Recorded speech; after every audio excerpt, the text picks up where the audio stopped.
영주권 유학이라는 것 자체가 어떻게 보면 하나의 어떤 영주권 취득을 하기 위해서 골까지 가기 위한 경쟁 게임이거든요. 근데 그 경쟁 게임에서 내가 가진 조건들이 남과 가진 조건들이 동일하지 않아요.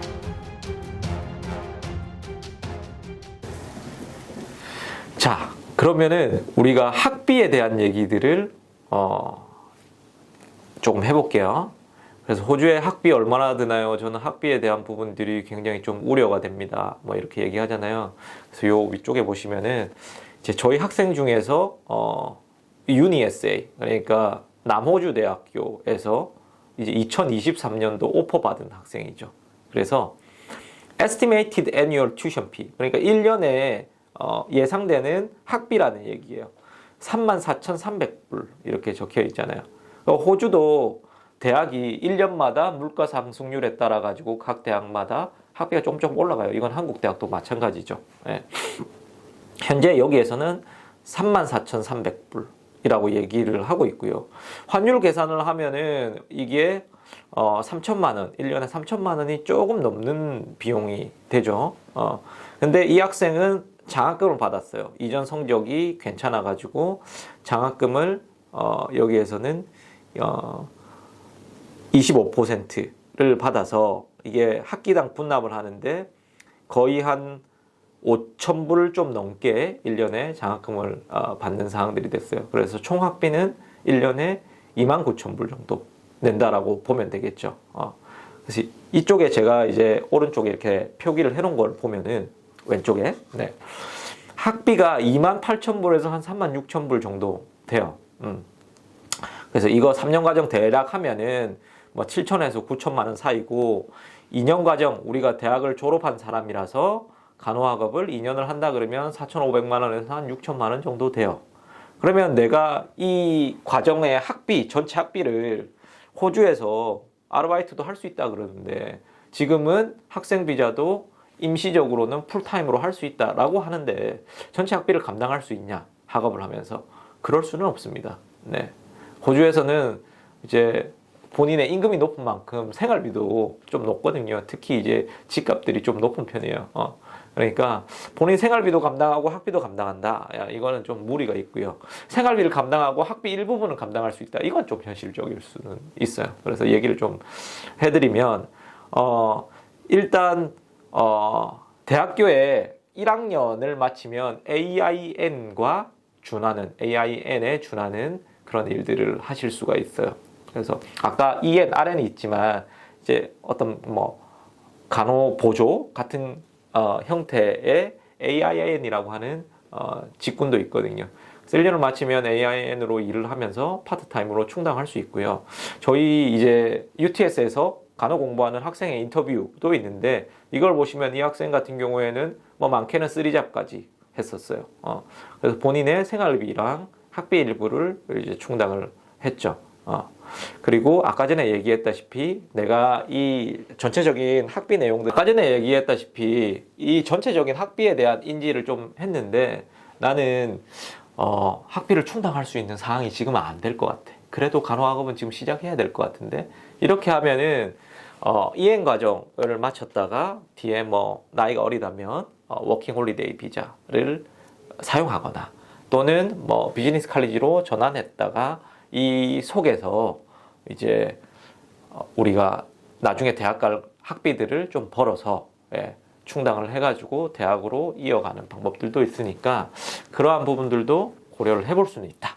네. 가능하면은 네. 학비에 대한 부분들은 좀 충당이 되는 측면에서 호주로 유학을 결심하시는 게 맞다. 네. 이렇게 얘기를 드리고 싶네요.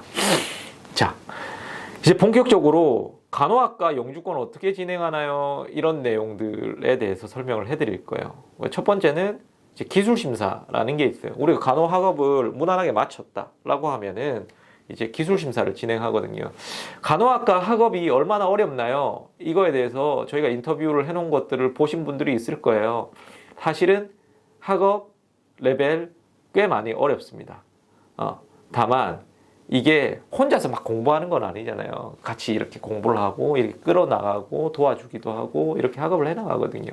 그러니까 경험상으로는 간호학업을 하면서 페일 해가지고 이 학업을 마무리를 못 지었던 학생은 한 2명 정도 있었던 것 같아요. 15년 동안. 그러니까 웬만한 98% 이상은 다 졸업을 했다라고 보시면 되고요. 들어갈 때부터 IELTS 7.0이 요청되잖아요. 영어 때문에 그런 게 아니라 페일한 학생들도 실습을 해나가면서 실습 요강들을 안 지키거나, 뭐 개인의 정보들을 뭐 어떻게 잘못해가지고 이렇게 뭐 유출시키거나 뭐 이런 부분들 때문에 이제 페일이 됐던 거거든요. 그래서 여러분들이 학업에 대해서 졸업을 못하지 않을까 이런 부분들은 실질적으로 가면은 졸업은 다 해낸다. 그렇게 생각을 하시면 됩니다. 졸업을 하시면은 졸업 후 졸업생 임시 비자가 뭐 최소 2년, 최대 4년 이렇게 나올 수 있다라고 했죠. 그 다음에 우리가 Nurse and Midwife, 네,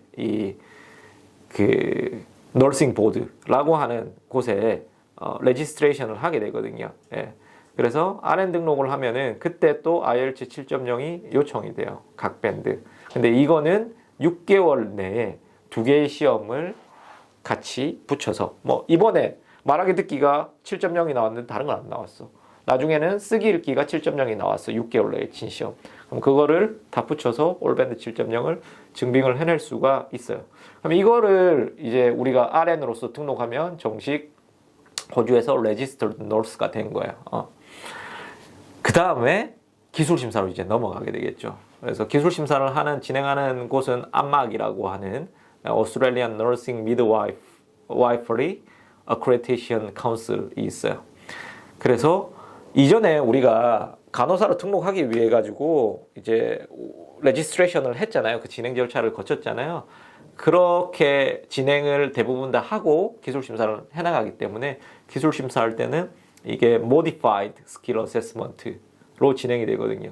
그래서 완화된 스킬 어세스먼트이기 때문에 따로 영어 점수 이렇게 제출하는 것도 없고, 서류 부분들이 좀 완화돼 가지고 이제 이렇게 자연스럽게 이제 기술 심사에 대한 진행까지 이어진다라고 보시면 됩니다.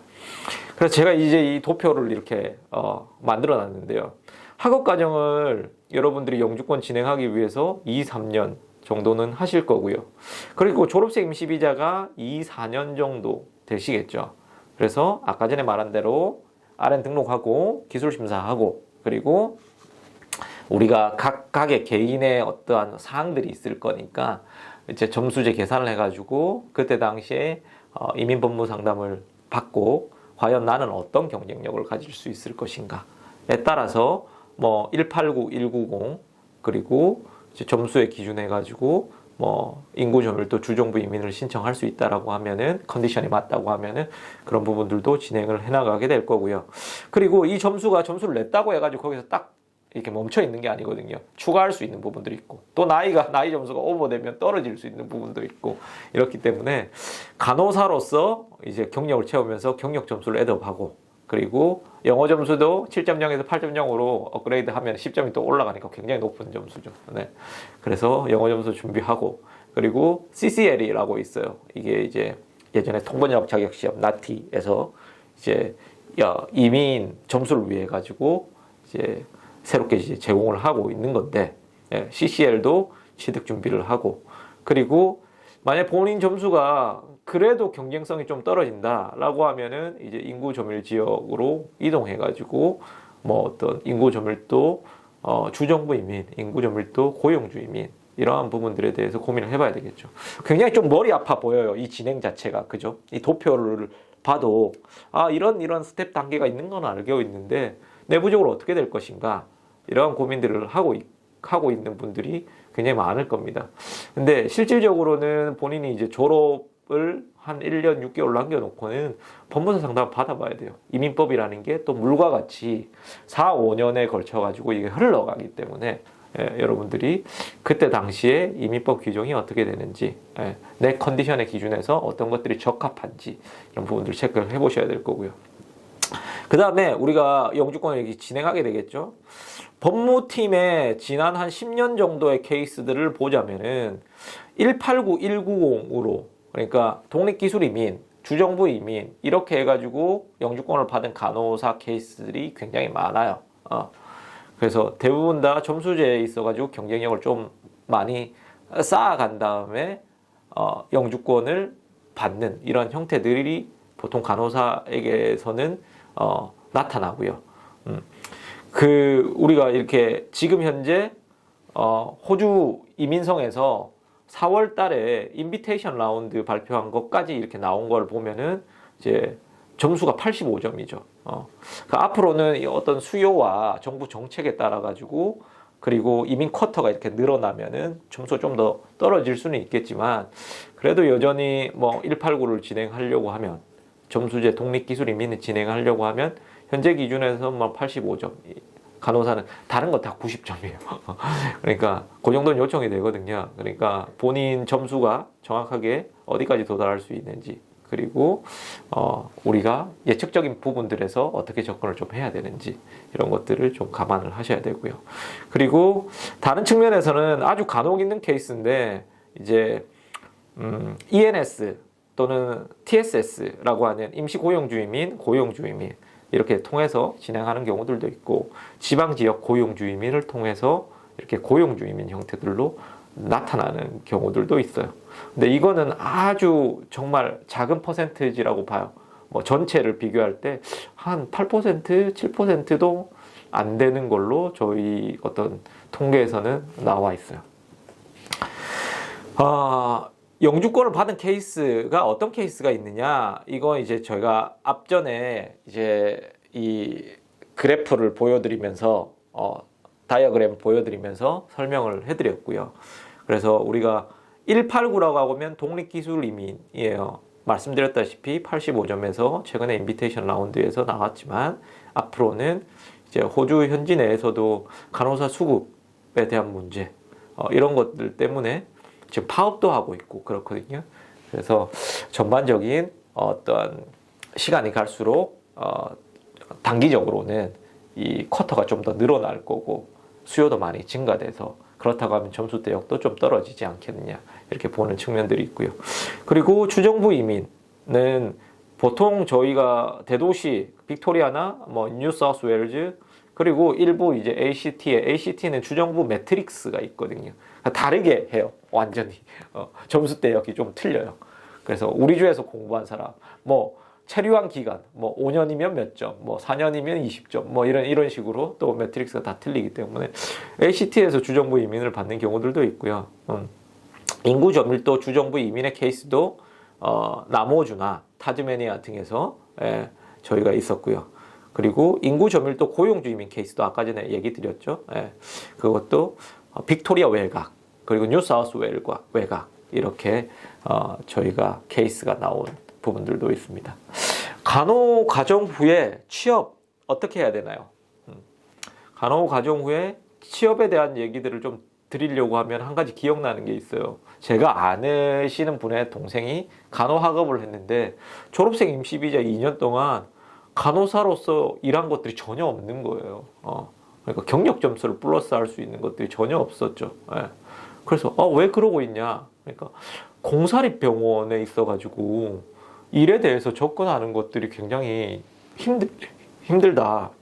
그래서 힘들다고 그렇게 뭐 호스피탈리티 일을 하면서 시간을 보내고 있는 것들은 바람직하지 않다. 나중에 그 일을 실질적으로 하게 될 경우에 이전에 있던 캐리어가 연결이 돼가지고 선택을 하게 될 건데 그러한 측면들에 있어가지고도 바람직하지 않다라고 이렇게 얘기를 드렸더니 어떻게 해야 되냐 이렇게 되묻더라고요. 근데 사실 많은 간호 졸업생들이 알고 있겠지만 잡 에이전시라는 게 있어요. 그래서 너싱의 학생들, 뭐 졸업자, 그래서 잡 에이전시가 잡을 이렇게 배정을 해줘요.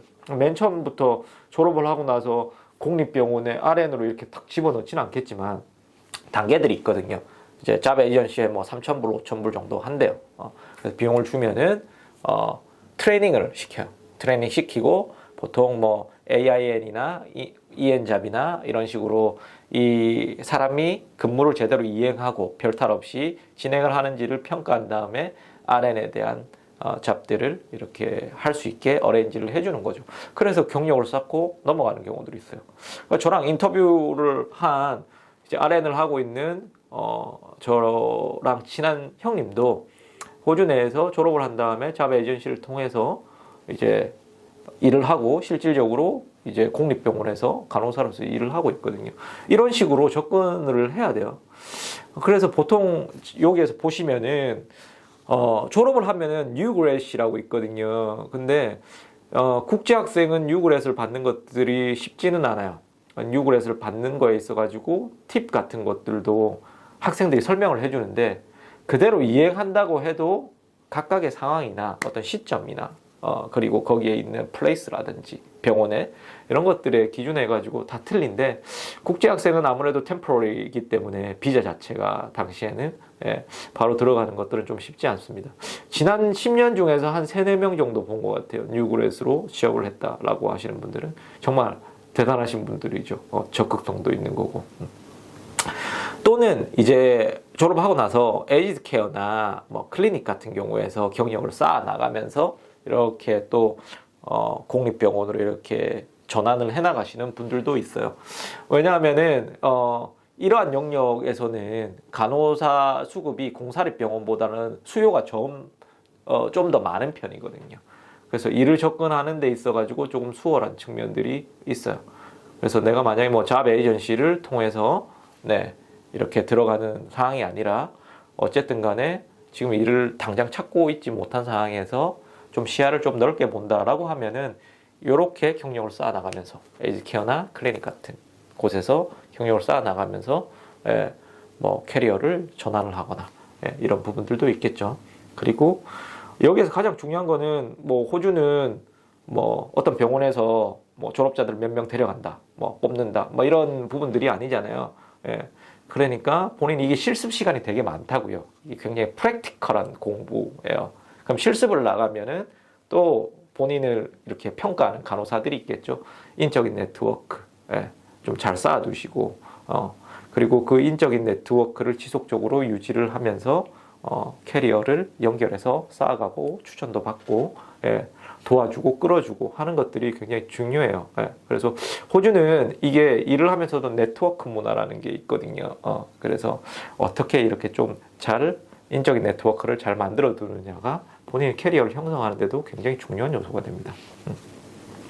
간호학과 연봉. 간호학과 연봉 이거를 이제 예전에는 잡 아웃룩이라고 했어요. 지금은 이제 레이버 마켓 인사이트라고 이름 바꿨는데 이것만 가지고 막 설명하시는 분들 많아요. 네이버 블로그에 엄청 많죠. 연봉이 이 연봉이 1,900불 거의 한 2,000불 돈이잖아요. 그러면 52주로 하면 10만 불이네. 그럼 간호 졸업하면 10만 불이네. 이렇게 생각한단 말이에요. 근데 이게 뭐 이렇게 적절한 예시는 아니지만 한국에 들어온 이제 이주자들 그러니까 이제 한국에서 다시 동남아에서 한국으로 온 그러한 일을 하러 오신 이주자들이 한국 평균이 받는 웨이지만큼 돈을 받는 것들은 아니잖아요. 그래서 그런 개념으로 생각하시면은 이 웨이지는 호주 사람들을 기준으로 해가지고 한 거고 그리고 평균 웨이지 상단 밴드도 하단 밴드도 있을 거고 평균 웨이지에서 좀 더 높게 잡아놓은 부분들인데 보통 졸업을 하게 되면은 연봉 수준은 한 6만 한 4천 불 뭐 이렇게 되는 것 같아요. 한 6만 불대에서 7만 불대 사이 뭐 요 정도 되는 게 현실적이라고 보시면 되고요. 요 뒤쪽에 보시면 이제 요 그래프에서 이제 간호사들이 얼마나 증가하고 있는지 이런 것들 보여주잖아요. 2026년도에는 훨씬 더 많은 수요들이 필요할 거다. 라고 예측을 하고 있고요. 한 32만 명 정도, 그 정도 필요할 거다라고 얘기를 하고 있고요.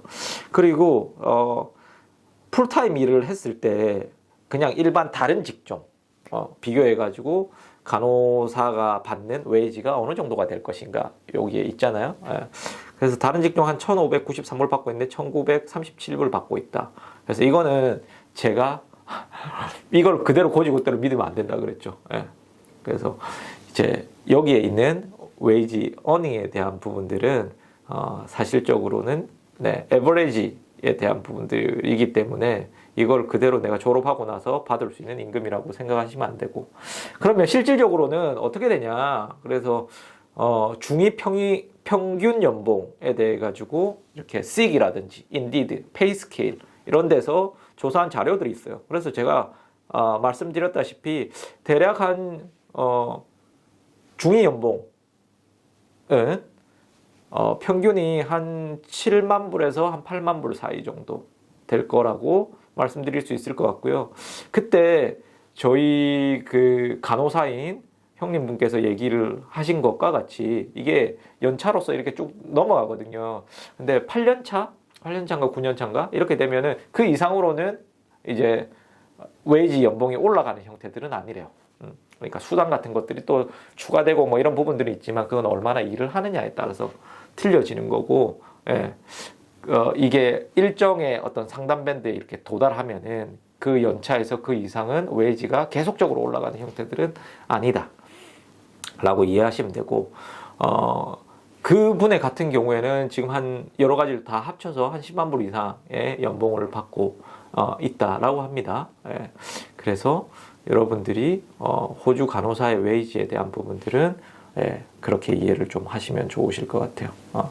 그래서 여기에 보시면은 이제 샐러리에 대해 가지고 이렇게 쭉 평가해 놓은 부분들이 있잖아요. 이거 시급으로 이제 뭐 엔트리 레벨, 미드 캐리어, 그리고 뭐 이제 경력자, 많은 경력을 가지고 있는 경력자에 대해 가지고 시급 레벨도 여기 보시면 있고요. 그리고 간호사 샐러리가 주별로 어떻게 평가되는지 이러한 도표들도 있어요. 지금 보시면은 간호사 샐러리에 대한 부분들이 이제 뭐 각 주마다 차별은 조금 있네, 차이성은 조금 있네요.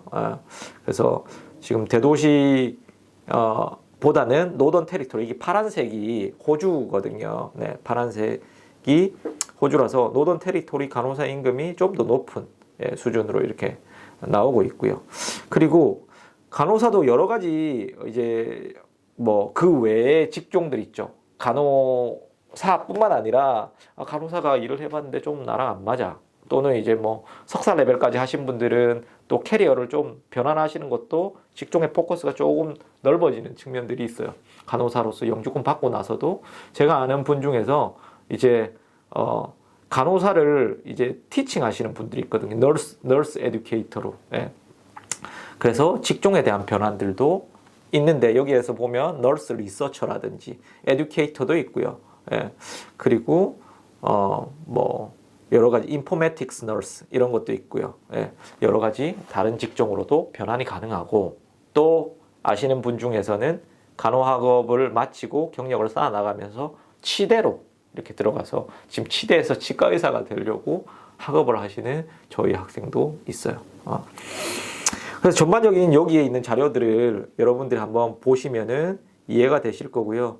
보다 좀 명확하게 궁금한 사항들이 있다라고 하면은 그냥 호주에서 간호사로 이민하고 싶은데요. 어떻게 해야 돼요?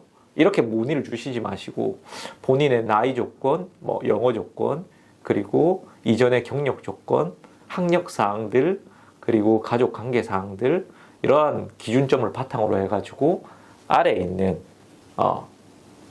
저희 메일로 연락을 주시면은 제가 구체적이고 상세한 답변을 좀 드리도록 할게요. 마지막이에요. 호주 간호 유학 후 이민을 하는 데 있어가지고 제가 드릴 수 있는 팁. 네.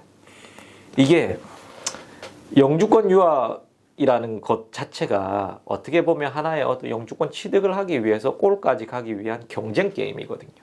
근데 그 경쟁 게임에서 내가 가진 조건들이 남과 가진 조건들이 동일하지 않아요.